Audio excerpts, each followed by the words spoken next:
Hello friend, welcome to Bajirao Reddy institute. Today analysis के आज के अंक में हम 16 अक्टूबर 2024 के 3 प्रमुख समाचारों को देखेंगे। इन 3 प्रमुख समाचार 3 मुद्दों पर हैं। एक, प्रधानमंत्री गति शक्ति। ये चर्चा में क्यों है? क्योंकि इसके तहत सरकार ने कुछ आकांक्षी जिलों 27 आकांक्षी जिलों या एस्पायरिंग डिस्ट्रिक्ट जो है उनके लिए डिस्ट्रिक्ट प्लान जो है, डिस्ट्रिक्ट मास्टर प्लान को भी इसके तहत लाने की बात कही है, तो इसको देखेंगे। दूसरा मुद्दा जो है वो ये है कि गूगल द्वारा ऐतिहासिक है, दूसरा वाला न्यूज ऐतिहासिक यानी कि दुनिया में पहली बार ये हो रहा है कि गूगल द्वारा अमेरिकी एक स्टार्टअप कंपनी के साथ स्मॉल मॉड्यूलर न्यूक्लियर रिएक्टर से बिजली आपूर्ति करने के लिए समझौता किया गया है। ठीक है, तो ये बहुत इंपॉर्टेंट है। इसमें हम स्मॉल मॉड्यूलर रिएक्टर के बारे में जानेंगे और ये समझौता आगे और इसी तरह के एसएमआर के विकास के लिए कैसे मददगार होगा, इसको जानेंगे। तीसरा मुद्दा है कि भारत सरकार और अमेरिका द्वारा कल 31 MBQ-9 प्रेडेटर ड्रोन या जिसे रिपर ड्रोन भी कहा जाता है उसको लेकर समझौता किया है 31, जिसमें से 16 सी गार्जियन के नाम से आएंगे और वो नौसेना के पास रहेंगे। 8 जो है एयर गार्जियन है या वो जो वायुसेना के पास, और 8 हमारे थल सेना के पास रहेंगे। तो हम इसमें जो है MBQ-9 प्रेडेटर ड्रोन और उसके पहलू को समझेंगे। इससे जुड़े प्रश्न हमारे वेबसाइट पे रहेंगे, तो आप वहां से जाके प्रश्न को सॉल्व कर लीजिएगा। आइए जरा देखते हैं, प्रधानमंत्री गति शक्ति योजना के तहत जो है 27 आकांक्षी जिलों में जो है आकांक्षी जिलों के लिए जिला मास्टर प्लान को लाने की बात की जा रही है। देखिए, ये जो प्रधानमंत्री गति शक्ति योजना है वो 13 अक्टूबर 2021 को प्रधानमंत्री के द्वारा जो है इंफ्रास्ट्रक्चर के क्षेत्र में जो है जो बहुत सारी बॉटलनेक्स या चुनौतियां रहती थी, खासतौर से कई सारे विभाग, कई सारे मंत्रालय के आपस में कोऑर्डिनेशन की चुनौतियां रहती थी, उसको दूर करने के लिए और इंफ्रास्ट्रक्चर प्रोजेक्ट को तेजी लाने के लिए 13 अक्टूबर 2021 को ये योजना शुरू की गई थी। इसके 13 अक्टूबर को 3 साल पूरे हुए हैं और कल ही जो है सरकार ने ये घोषणा की है कि 27 आकांक्षी जिले, कुछ ऐसे आकांक्षी जिले उन जिलों को कहा जाता है जिनकी अभी विकास दर या आप कह सकते हो सोशल हेल्थ अन्य डेवलपमेंट इंडिकेटर डाउन है अन्य सामान्य जिलों की अपेक्षा, और सरकार ने उन्हें एस्पायरिंग डिस्ट्रिक्ट के रूप में उन्हें विकसित करने की बात की है। तो ऐसे 27 जिलों में जो जिला मास्टर प्लान बनता है उसको भी गति शक्ति पोर्टल के तहत जो है लाने की बात की जा रही है, ताकि उस प्लान में एक होलिस्टिक अप्रोच लाया जा सके और उनके क्रियान्वयन में जो 1500 से अधिक जियो स्पाइटल लेयर या सूचनाएं उपलब्ध हो रही हैं इस गति शक्ति मिशन के पोर्टल के तहत, वह भी उपलब्ध कराया जा सके। तो इसमें हम प्रधानमंत्री गति शक्ति उस योजना की क्यों आवश्यकता है और उसका क्या उपलब्धि रही है और इस सारी पहलू को हम एक एक करके समझने की कोशिश करते हैं। आइए जरा परिचय के रूप में देखें तो देखिए, वाणिज्य और उद्योग मंत्री पीयूष गोयल ने 15 अक्टूबर को देश के 27 आकांक्षी जिले एस्पायरिंग डिस्ट्रिक्ट, जो हमारे वर्तमान प्रधानमंत्री हैं, ये जैसे हम लोग कहते थे ना कि लास्ट विलेज है, सीमा का लास्ट विलेज, तो इन्होंने कह दिया कि वो पहला विलेज है।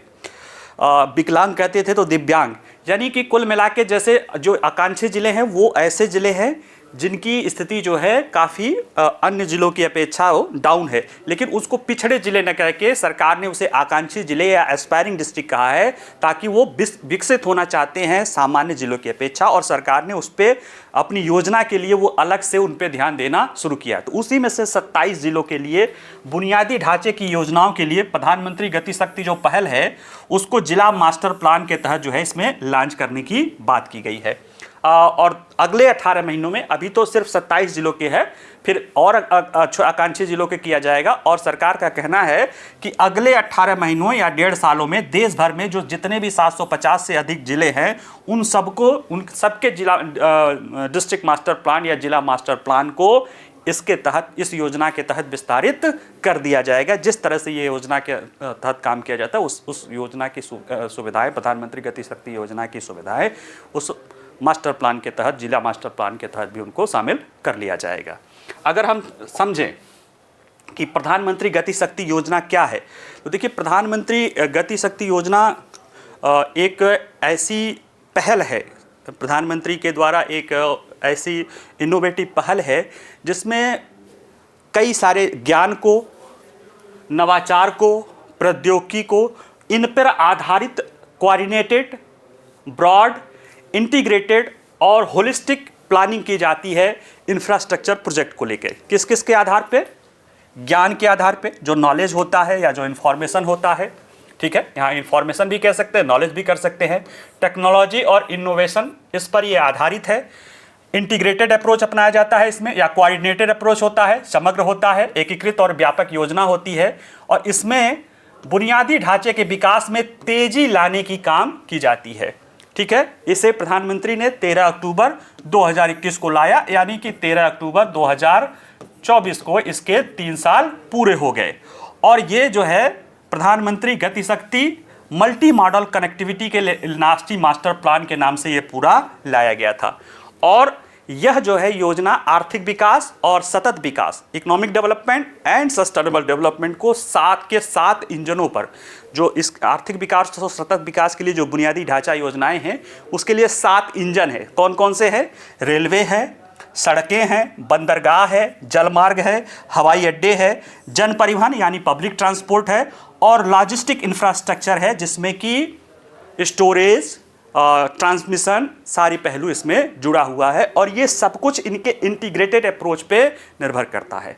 अगर हम देखें कि इसके तहत जो राष्ट्रीय मास्टर प्लान बनाया जाता है वह जियो स्टेशनरी या जियो स्पाइटल इंफॉर्मेशन सिस्टम या GIS आधारित डेटा का, और उसमें से 1500 से ज़्यादा, लगभग 1557 लेयर से, इतने तरह से उनको भू स्थानिक यानी जमीनी स्तर की सूचनाएं उन्हें मिलती है। उसमें कुछ सैटेलाइट सिस्टम से मिलती है, कुछ संवेदनशील जो है रिमोट सेंसिंग उससे मिलती है। इन सारी चीज़ों से पढ़ते हैं, और ये सभी भौतिक और सामाजिक बुनियादी ढांचे समेत भूमि रिकॉर्ड सबको एक स्थान पे ही उपलब्ध करा देती हैं। अगर इससे क्या होता है? योजना तेज होता है और ये बेहतर डिज़ाइन इससे होता है। इसके उद्देश्य में देखा जाए तो ये जो प्रधानमंत्री गति शक्ति योजना है, इसका उद्देश्य अतीत से सीख लेकर अगली पीढ़ी के बुनियादी ढांचा तैयार करना है। इसमें लोगों के जीवन को आसान बनाना है, व्यापार को आसान बनाना है, व्यवधानों को कम करना है। अब जब हम इसके देखेंगे इसको क्यों लाया गया है, तो अपने आप ये जो चीज़ें मैं अभी बता रहा था वो समझ जाएंगे। अगला जो इसमें समझना है कि इसे योजना की हमें आवश्यकता क्यों पड़ी। अगर कोई चीज़ लाया गया है तो उद्देश्य है, उसके पीछे कोई वजह रहती है। हम कोई भी नई चीज़ लाते हैं तो कुछ अच्छा करने के लिए, या कोई गलत चीज़ हो रही होगी उसको दूर करने के लिए लाते हैं। इसमें जो एक इनोवेटिव प्रयोग है, पहले आप लोग देखते होंगे कि आप कहीं आसपास पता चला कि सड़क बन गई, इसके बाद वहाँ पे उसकी खुदाई होके नाली बन रही है, फिर उसके खुदाई होके बोर डाला जा रहा है, या कोई आप देख रहे होंगे सड़क जाना है, बगल से रेलवे लाइन है, या बगल से किसी सेना की ज़मीन है।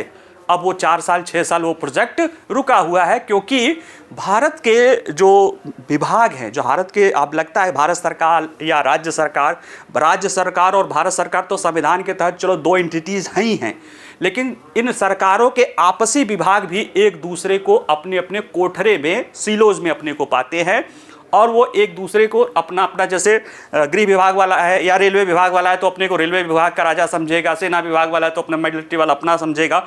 और देखा जाए तो ये भूल जाते हैं कि ये सब लोग किसके लिए हैं? आम लोगों के भले के लिए हैं। ऐसे में प्रोजेक्टों में आपस में फाइलें ही चलती रहती थी, बहुत समय होता था, नुकसान होता था, समय का पैसे बर्बाद होते थे, क्योंकि पता चला रोड बन गई, इसके बाद उसमें नीचे पाइपलाइन डाला जा रहा है, सिविल लाइन डाला जा रहा है, फिर रोड तोड़ा जाएगा, फिर बने जाएगा।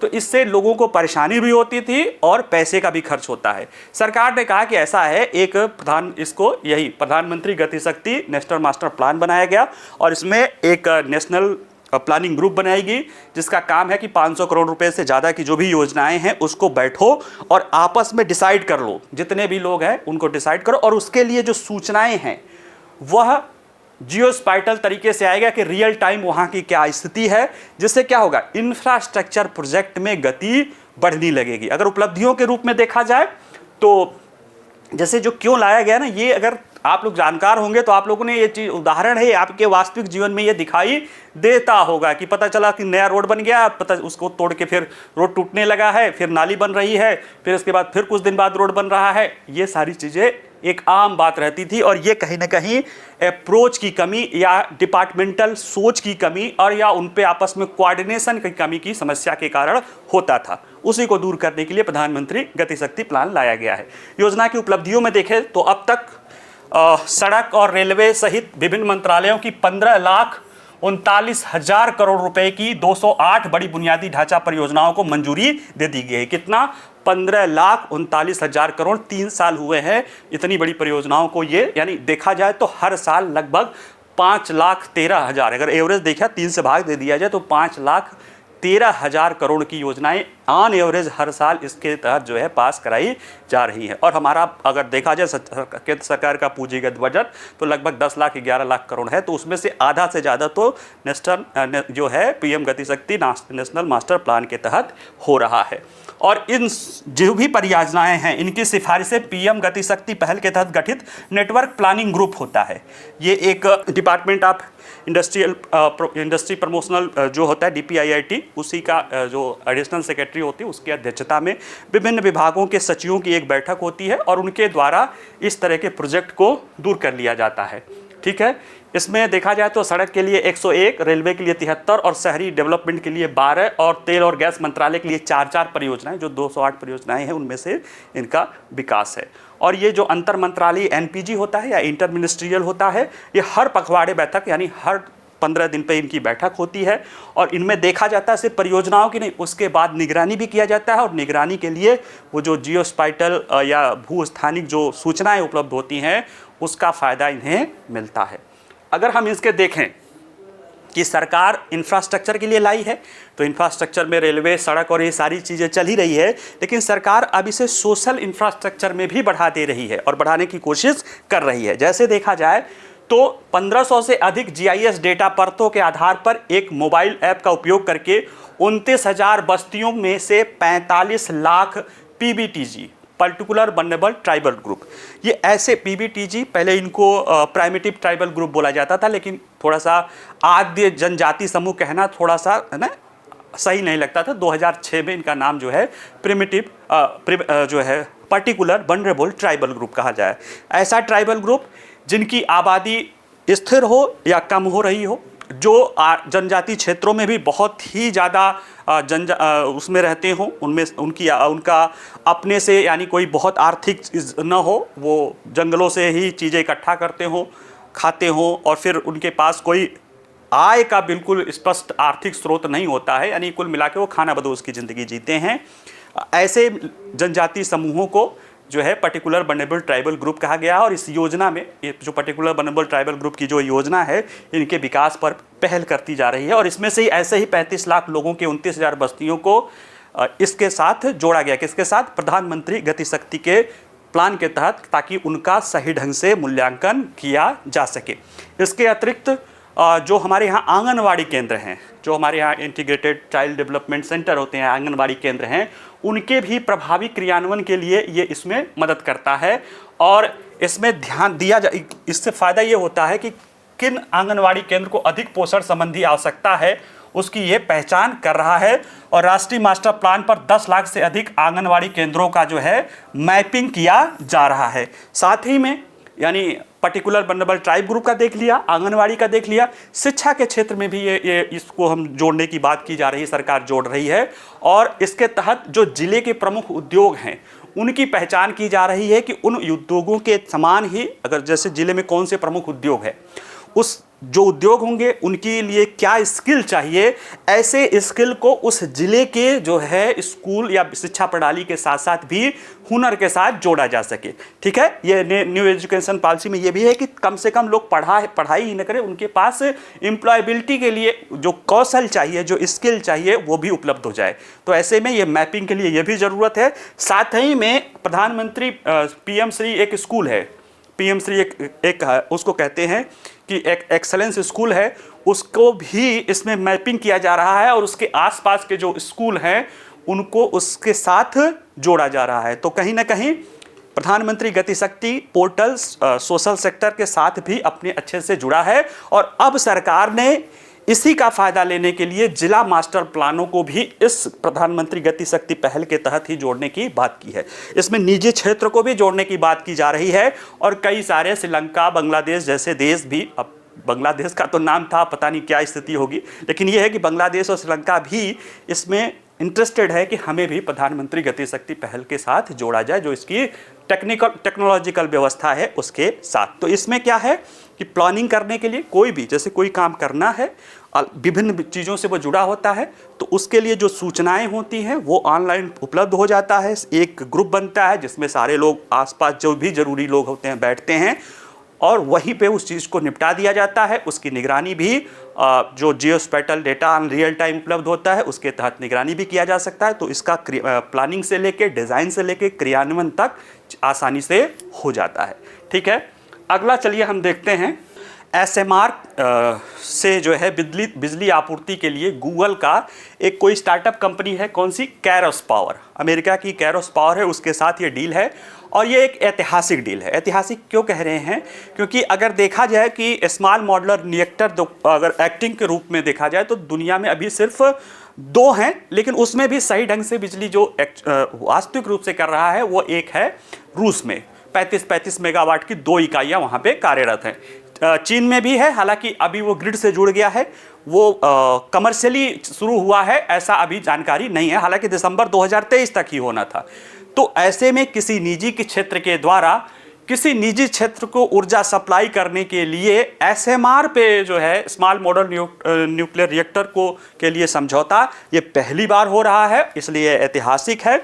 और देखा जाए तो गूगल बहुत बड़ी टेक कंपनी है और इसने 2010 में एक पवन ऊर्जा के लिए भी ऐसा ही एक किया था 140 मेगावाट का, वो भी ऐतिहासिक था।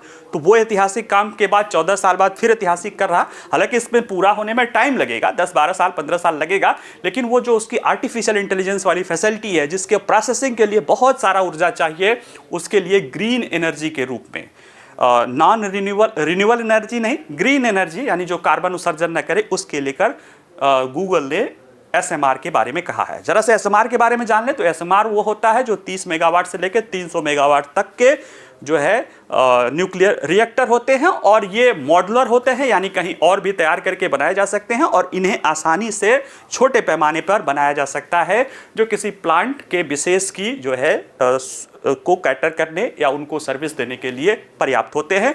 और भविष्य में नवीकरण ऊर्जा की जो इंटरऑपरेबिलिटी की समस्या है उसको इसके साथ जोड़कर हम ग्रीन एनर्जी में सहयोग दे सकते हैं और जो बड़े न्यूक्लियर प्लांट की चुनौतियां हैं अभी जब देखेंगे तो उस चुनौतियों से भी ये काफ़ी हद तक बचे रह सकते हैं। ठीक है, आइए चलिए देखते हैं चर्चा में क्यों है।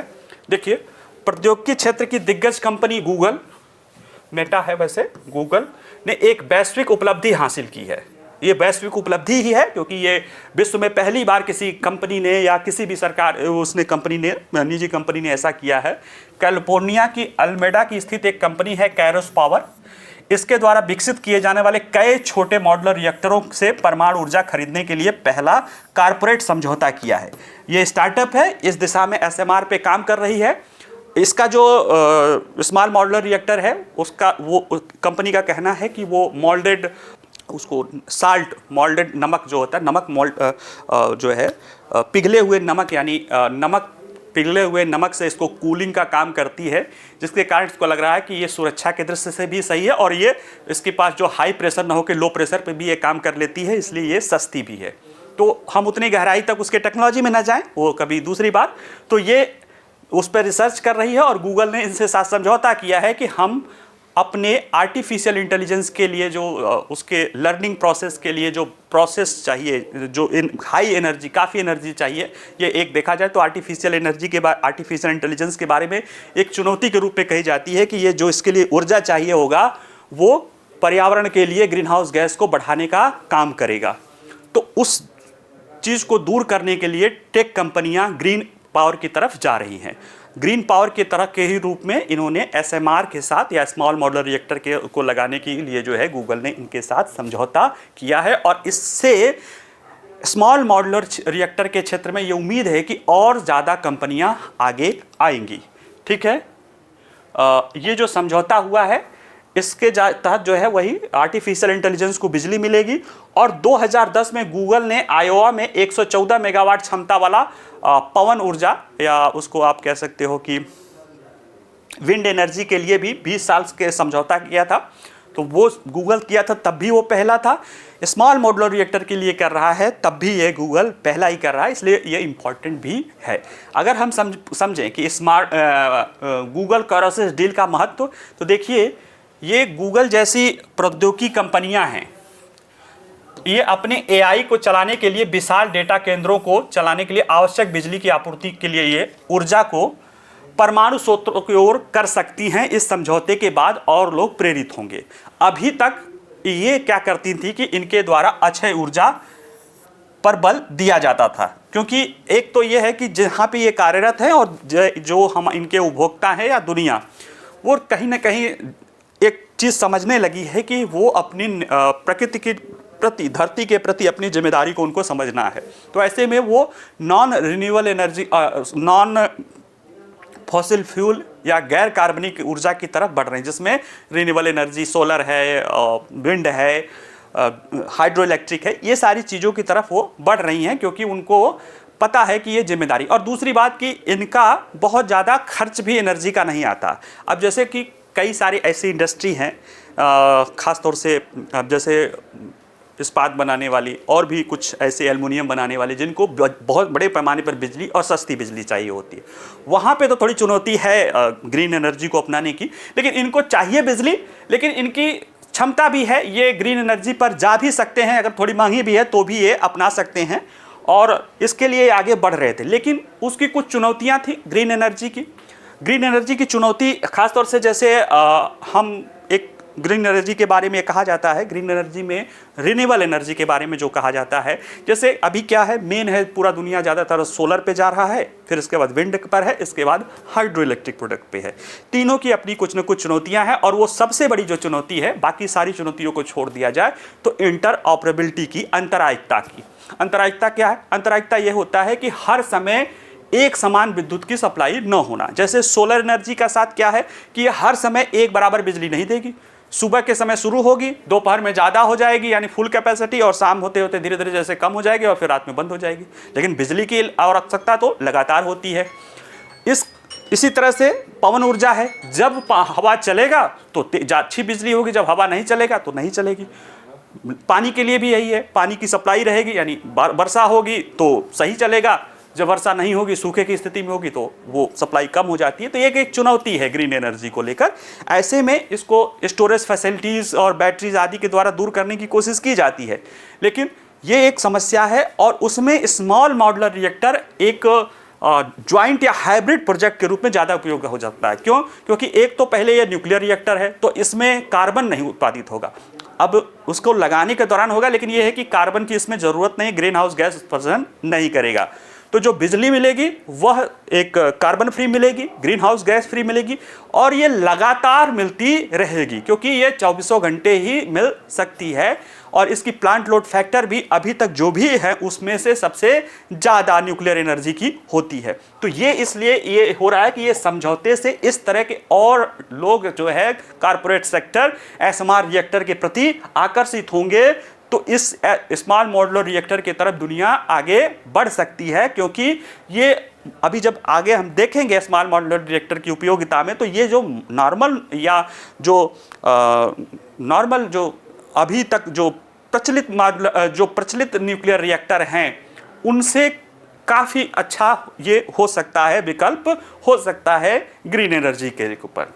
ठीक है, रिन्यूएबल नहीं, ग्रीन। रिन्यूएबल मतलब ऐसी स्रोत ऐसा जो लगातार तैयार हो, जैसे सोलर है, वो सूर्य की ऊर्जा है, हवा है, पानी है, ये सब तो रिन्यूएबल है। लेकिन ये है कि भाई ये यूरेनियम से बनता है, चलता है, या रेडियो एक्टिव मटेरियल से है, तो वो रिन्यूएबल नहीं है। लेकिन हाँ ग्रीन है, क्योंकि ग्रीन कार्बन डाइऑक्साइड या ग्रीन हाउस गैस का ये इमिशन नहीं करता है।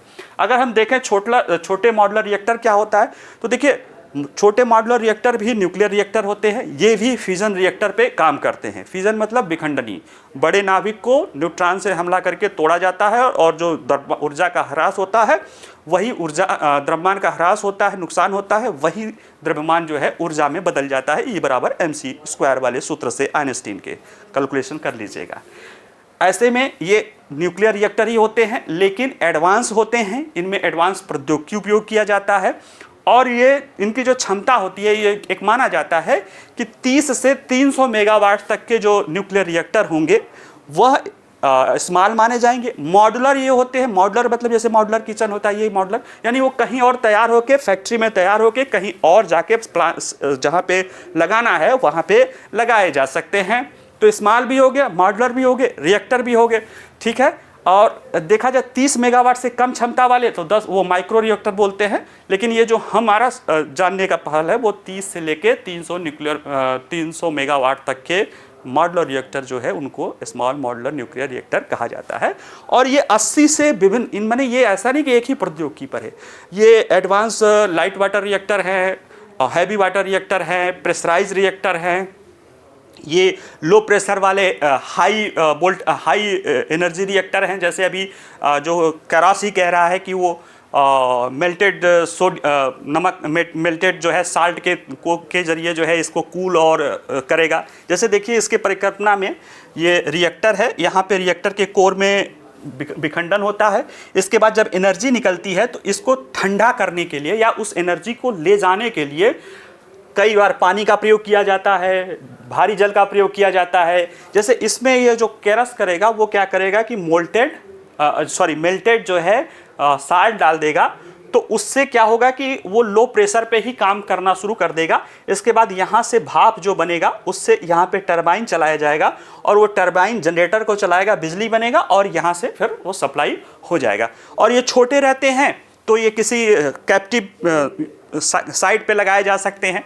अभी कुछ दिन हमने पहले पढ़ाया था कि भारत में भी बहुत सारे जो पावर जनरेशन कंपनियां हैं निजी क्षेत्र की, वो भी अपने कोयला प्लांट के साथ या जो और भी बड़ी कंपनियां हैं अपने प्लांट के साथ, अपना जो उन्होंने फैक्ट्री या प्लांट लगा रखा उनके साथ जो है एसएमआर पे विचार कर रहे हैं, क्योंकि ये एक अच्छा विकल्प होता है। इसमें एक होता है कि ये डायनेमिक होता है, लोचशील है, लगाना आसान है, सिस्टम और घटकों को फैक्ट्री में असेंबल किया जाता है, इसके बाद लाके लगाया जा सकता है। साथ ही में ये 90% से अधिक क्षमता कारकों के साथ यानी 90% प्लांट लोड फैक्टर के साथ 40 से 60 साल तक ये ऑपरेट कर सकते हैं, जो कि देखा जाए तो न्यूक्लियर रिएक्टर भी इतने प्लांट लोड फैक्टर के साथ नहीं करते। हाँ, लंबे समय तक तो चल सकते हैं, लेकिन इतना 90% तक प्लांट लोड फैक्टर थोड़ा सा मुश्किल है, लेकिन इनके लिए आसान है। कोयला आदि 60-70 पे चलते हैं, सोलर जो है, विंड है या अन्य जो ग्रीन एनर्जी वाले हैं या नवीकरण रिन्यूएबल एनर्जी वाले हैं वो 20-25 प्लांट फैक्टर पे चलते हैं। तो इसलिए ये सब कुछ अच्छी बात है और बिना कार्बन वाली खूब बिजली मिलती है। सस्ती नहीं मिलती है, लेकिन खूब और लगातार बिजली इसमें मिलती है। इनमें जो है चूंकि ये इस तरह की प्रौद्योगिकी का प्रयोग करते हैं कि इनको जो है इनके सुरक्षा के लिए बहुत ज़्यादा जगह की भी ज़रूरत नहीं होती है और सुरक्षा का वैसे उतना रिस्क भी नहीं होता है जितना कि जो एक्चुअल न्यूक्लियर प्लांट होते हैं, कि उनके रिएक्शन को, उनके रेडिएशन को रोकने के लिए उनके जो बड़े पैमाने पर जो वाटर होता है रेडियो एक्टिव या जो भी उसी कूलेंट होता है उनको प्रोटेक्ट करने के लिए जो है काफ़ी जो है सुरक्षा उपाय करने पड़ते हैं, जिसके कारण वो बहुत उनका स्थापना करना बहुत महंगा पड़ जाता है। और ये स्थापना करने में सस्ता है, हालांकि इनको संचालन करने का खर्च अभी नहीं पता है, लेकिन तब भी ऐसा नहीं है कि बहुत सस्ता संचालन करने में होगा, लेकिन जो रिन्यूएबल एनर्जी की समस्याएं हैं उनको ये दूर कर सकते हैं। तो वही उपयोगिता के रूप में है कि ये वैश्विक स्तर पर अभी रूस में academic Lomonosov floating power unit है, जो 35 मेगावाट के 2 वहाँ पे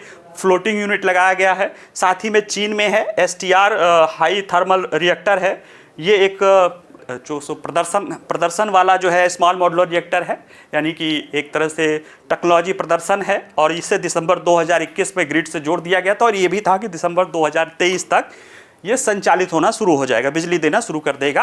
हालांकि अभी ऐसी कोई सूचना नहीं है, ठीक है। और दुनिया भर में 80 से अधिक वाणिज्यिक SMR डिजाइन जो है विकसित हो रहे हैं, जो अलग अलग प्रौद्योगिकियों के आधार पे चल रहे हैं। एक बात और है कि भारत भी एसएमआर प्रौद्योगिकी पर अपनी बढ़त बनाना चाहता है। क्यों? क्योंकि एक तो ये नवीकरण ऊर्जा का एक बेहतर विकल्प बन सकता है, दूसरा भारत चूंकि अगर देखा जाए तो उसकी जो परमाणु ऊर्जा की यात्रा है वो ऐसे ही 220 मेगावाट से ही बढ़ते बढ़ते 700 मेगावाट तक उसने बढ़ाया है, और इसलिए उसके छोटे न्यूक्लियर रिएक्टर को ऑपरेट करने का उसके पास खूब अनुभव है। और वो चाह रहा है कि अगर हम एसएमआर में या स्मॉल मॉड्यूलर रिएक्टर के दिशा में हम प्रयास कर लें, हम भी उसमें उन्नति कर लें, अनुभव कर लें, इसलिए कई सारे देशों के साथ उसने इस पर रिसर्च आदि भी कर रहा है। उसमें अमेरिका भी है, फ्रांस पे भी बात चल रही है, रूस के साथ भी बात चल रही है, खासतौर से अमेरिका के साथ ज़्यादा चल रही है। तो अगर वो कर ले तो वो अन्य देशों में भी इसको, खासतौर से जो ग्लोबल साउथ के देश हैं जिनकी ज़रूरतें कम है, जिनकी ग्रिड पावर कम है, वहाँ पे इसको अपना नेतृत्व कर सकता है। ठीक है, चलिए अगला देखते हैं। अगला है अमेरिका और भारत के मध्य जो है 31 MBQ-9 प्रेडेटर ड्रोन के लेकर समझौता 15 तारीख को हुआ है। देखिए, कल जब हम कनाडा का पढ़ा रहे थे तो हम आपको क्या कह रहे थे कि ये चीज़ों के पीछे कुछ वजह होगी। अमेरिका भारत कई समझौते करना चाहते हैं, उसमें अमेरिका अपने, अब कनाडा को क्या कहें, उसके पिछलग्गू ही हैं, उनके ज़रिए कुछ न कुछ जो है भारत पे प्रेशर बनाने की कोशिश करता है। और आज मैं जब न्यूज़ पढ़ा तो मुझे लगा कि अच्छा ये बात है कि ऐसे और भी बहुत सारे न्यूज़ पाइपलाइन में हैं जो धीरे धीरे आपको दिखाई देंगे। रूस के साथ है, फ्रांस के साथ है, अमेरिका के साथ है। तो जो कनाडा कर रहा है उसको आइसोलेशन में मत देखिएगा, वो अमेरिका के ही हितों के आधार पे, अमेरिका के ही सह के कनाडा ऐसा कर रहा है। कल और आज की मामला इसलिए बता देते, नहीं तो इसमें बताने की कोई ऐसी ज़रूरत नहीं है, अलग से न्यूज़ है। तो हम इसमें न्यूज़ में समझेंगे MBQ-9 जो है प्रेडेटर ड्रोन, उसको प्रेडेटर बोलते हैं, वैसे रिपर बोलते हैं। High altitude long endurance or remotely active HAPRAPS piloted system का नाम है उसको, यानी ड्रोन बोला जाए एक तरह से। तो ये भारत और अमेरिका के बीच काफ़ी समय से इस पर चल रहा था। प्रधानमंत्री जी जब पिछले बार गए थे जून में स्टेट विजिट पे, तब भी बात हुई थी कि हाँ हम 31 जो है MBQ प्रेडेटर ड्रोन लेंगे। जनरल एटॉमिक इसको बनाती है। इसमें से 16 जो है 15 जो है हमारे नौसेना के लिए होगा सी गार्जियन के रूप में, और 8 करके यानी 16 जो है वो एयर गार्जियन होगा। वह 8 जो है नौसेना वायुसेना रखेगी, 8 हमारी थल सेना रखेगी। जहाँ तक इसकी क्षमताएं के बारे में देखा जाए तो ये 27 घंटे से 30 घंटे तक एक बार फ्यूल लेने के बाद उड़ान भर सकता है, 50,000 फीट तक जा सकता है, 445 किलोमीटर की स्पीड तक ये यात्रा कर सकता है। 1700 किलोग्राम से ज़्यादा इसकी वज़न उठाने की क्षमता है, जिसमें 1300 किलोग्राम तक ये हथियार ले जा सकता है या बाह्य वज़न ले जा सकता है। निगरानी कर सकता है, सटीक हमला कर सकता है। अल जवाहिरी का जो मारा गया था तब से ये कुछ ज़्यादा ही चर्चा में हुआ है, और इसकी मारक क्षमता के कारण जो है जो मध्य एशिया या अन्य देशों में इसे प्रेडेटर कहा जाता है, और ये प्रेडेटर ड्रोन के रूप में जो है जाना जाता है। और निश्चित रूप से इसको आने से लेकर भारत की जो हमारी स्ट्रेटेजिक क्षमता है वो बढ़ेगी, हमारी जासूसी क्षमता बढ़ेगी, हमारी निगरानी क्षमता बढ़ेगी, हमारी टोह करने की क्षमता बढ़ेगी, और इससे निश्चित रूप से हमारे पड़ोसी खासतौर से पाकिस्तान और चीन का चिंतित होना भी लाजमी है। आइए ज़रा देखते हैं चर्चा में क्यों है। तो देखिए, भारत और अमेरिका ने 15 अक्टूबर को विदेशी सैन्य बिक्री, foreign military supply, foreign military supply क्या होता है, जिसमें एक सरकार की दूसरे सरकार के साथ समझौता होता है। जैसे हमने 36 रफाल का जब समझौता किया था तो भारत सरकार ने फ्रांस सरकार के साथ समझौता किया था। तो ये भी 31 जो MBQ-9 रिपर ड्रोन आएगा, ये भारत सरकार अमेरिकी सरकार से खरीदेगा, और अमेरिकी सरकार जनरल एटॉमिक जो कंपनी है उसके साथ वो अपना अमेरिकी सरकार जाने, भारत सरकार अमेरिकी सरकार से कहेगी कि हमें टाइमली 31 MBQ-9 रिपर ड्रोन या प्रेडेटर ड्रोन हमें चाहिए। ये देखिए, MQ-9 भी हाई एल्टीट्यूड लॉन्ग एंड्योरेंस, ये उच्च ऊंचाई पर उड़ सकता है, लंबे समय तक उड़ सकता है, और remotely pilot aircraft system RAPS इसे, या ड्रोन जिसे सामान्य शब्दों में रिमोटली पायलट एयरक्राफ्ट सिस्टम, और उसे सामान्य शब्दों में हम कहते हैं ड्रोन। तो ये है, और इसे $3.5 बिलियन, या अगर इसको इस समय तो $84 हो गया है, रुपया हो गया है, गुणा करेंगे तो 8400 से गुणा कर दीजिएगा। इसको अपने आप जो है रुपए में पता चल जाएगा कितनी योजना है, यानी इसको 8400 करोड़ कर देंगे तो अपने आप पता चल जाएगा कि कितना है। ठीक है, और यह विदेशी सैन्य बिक्री प्रणाली में सरकार से सरकार के बीच समझौता जो है शामिल है। इस समझौते का एक मुख्य पहलू के रूप में देखें कि इसमें पहलू क्या है, तो 31 ड्रोन 31 ड्रोन लिया जाएगा, जिसमें से 15 सी गार्जियन है। ठीक है, और भारतीय वायुसेना और सेना के लिए 8 स्काई गार्जियन जो है इसमें शामिल होगा। और ये जो लिया जाएगा वो पूर्णतः हथियार बंद होगा। इसके साथ जो भी हथियार आदि सप्लाई की जाएगी, जो भी इसका, वो पूर्णतः हथियार बंद होगा। और इसमें हेलफायर मिसाइलें होंगी, लेजर बम होंगे, लाइव फ्यूज होगा, सेंसर सूट होगा, नेविगेशन सिस्टम होगा, चलते फिरते लक्ष्यों को टारगेट करने के लिए छोटे व्यास वाले लेजर बम होंगे। तो इन सब को लगा के सब कुछ करके इसकी आपूर्ति अगले 6 साल में भारत में की जाएगी। एक तो इसकी ये बात हो गई कि ये 31 आएंगे, 15 नौसेना लेगी, 8 वायुसेना लेगी, और वो एक तो सी गार्जियन और स्काई गार्जियन होगा। ये पूरी तरह से इन हथियारों से, ये अमेरिकी ही हथियार हैं, इनसे लैस होंगे। और हमारे यहाँ पे एक ये रक्षा क्षमता को एक हम इंडिजनाइजेशन या वो हम मेक इन इंडिया पहल बढ़ाना चाहते हैं, जिसमें हम जब भी किसी के साथ समझौता करते हैं तो हम कोशिश करते हैं कि उसमें से ज़्यादातर हमारे यहाँ असेंबल हो और उसमें कुछ लोकल कंपोनेंट भी किया जाए। इसके लिए जो MBQ-9 के असेंबलिंग के लिए जो जनरल एटॉमिक कंपनी है, हालांकि हम समझौता किससे कर रहे हैं, अमेरिकी सरकार से, लेकिन जनरल एटॉमिक यहाँ पे वैश्विक स्तर पे MRO मेंटेनेंस एंड जो है रिपेयर और जो व्यवस्था होगी वो भी यहाँ पे स्थापित करेगी।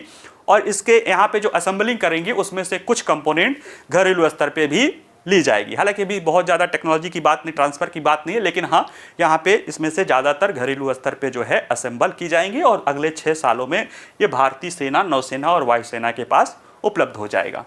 इसके रणनीतिक महत्व के बारे में देखें तो देखिए, ये दुनिया का सबसे अत्याधुनिक ड्रोन माना जाता है। और इसके आने से निश्चित रूप से अगर आपका कोई पड़ोसी जिससे आपकी राइवलरी चल रही है, अगर आपके पास कोई तगड़ा हथियार आ जाता है तो उसको थोड़ा सा तो चिंता का बात होता ही है।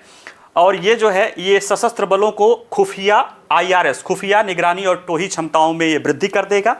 और ये लंबे समय तक निगरानी भी कर सकता है और ज़रूरत पड़ने पे पहाड़ों पे, समुद्र आदि में अगर कोई लक्ष्य भी टारगेट है तो उसको भी एलिमिनेट करने में ये सक्षम है। अगर इसकी थोड़ी सी क्षमता के बारे में देख लें, अच्छा हाँ, भारत जो है चीन सीमा पर जब गलवान में हमारा विवाद हुआ था उसके बाद हमने जनरल एटॉमिक से 2 इस तरह के ड्रोन हमने किराए पे लिए थे। एक ड्रोन हमारा चीन सीमा पे करता है और एक ड्रोन जो है नौसेना जो इंडियन जो है ओशियन में वह निगरानी कर रहा था। हालांकि पिछले महीने ही एक निगरानी करता हुआ यही ड्रोन जो है वो चेन्नई के पास जो है सागर में डूब गया, उसमें कोई तकनीकी खामी आई थी। तो ऐसे ही हमारे पास अब अपने 31 MBQ-9 प्रेडेटर ड्रोन होंगे जिसके लिए हमने समझौता किया है। इसकी क्षमता देखिए तो ये 27 घंटे से अधिक तक उड़ सकता है, कुछ लोग 30-32 भी कहते हैं, तो 27 से 30 घंटे तक लगातार ये हवा में रह सकता है। 445 किलोमीटर की दूर स्पीड से भी चल सकता है, 50,000 फीट की ऊंचाई तक कर सकता है, 1746 किलोग्राम ये वजन उठा सकता है, जिसमें से 1361 किलोग्राम बाहरी स्टोरेज है, यानी बाकी फ्यूल होगा और बाकी ये बाहरी स्टोरेज में आप इसमें हथियार भी रख सकते हैं। और ये जो है MBQ-9 जो मानवयुक्त विमान है, यानी जो हम एयरक्राफ्ट उड़ाते हैं या जो फाइटर प्लेन है, उसके अपेक्षा इसको चलाना भी सस्ता है और हमारे पायलट के लिए भी खतरा भी नहीं होता, क्योंकि पायलट कई 100 किलोमीटर दूर से ही इसे ऑपरेट कर सकता है। जहाँ तक इसके उड़ाने की लागत की खर्च आता है, ये $3500 प्रति घंटा पर खर्च कर इस पर हम इसको संचालित कर सकते हैं, जबकि किसी भी नॉर्मल एयरक्राफ्ट का खर्चा $8000 प्रति घंटा आता है। और इससे लगाया गया निशाना एकदम अचूक होता है। इसका दुनिया देख चुकी है। अलकायदा प्रमुख अल जवाहिरी को जब अमेरिका ने मारा था तो दुनिया ने इसको देखा था, और अफगानिस्तान हो या जो ISIS हो या इस तरह के जो हैं वहाँ पे इससे लोग बहुत ही कह सकते हैं कि खौफ में रहते हैं, इसलिए इसका नाम प्रेडेटर रखा गया है। तो प्रेडेटर नाम नहीं है इसका, प्रेडेटर नाम इसको रखा गया है। और इससे समुद्र हो या ज़मीन हो लक्ष्य को साधा जा सकता है, निगरानी की जा सकती है, आदि आदि। तो इसलिए ये हमारे लिए सौदा महत्वपूर्ण है। ठीक है, चलिए आज के लिए इतना ही। तीनों महत्वपूर्ण न्यूज़ हैं, आप इनको पढ़िएगा, अच्छे से समझिएगा, नोट्स बना लीजिएगा। इनसे जुड़े हुए प्रश्न हमारी वेबसाइट पे रहेंगे, जहां से आप जाके उसको सॉल्व करिएगा। कोई प्रश्न हो तो पूछ सकते हैं कमेंट करके। वीडियो पसंद आए तो लाइक करिए, शेयर करिए, पढ़ते रहिए, मस्त रहिए। नमस्कार, धन्यवाद।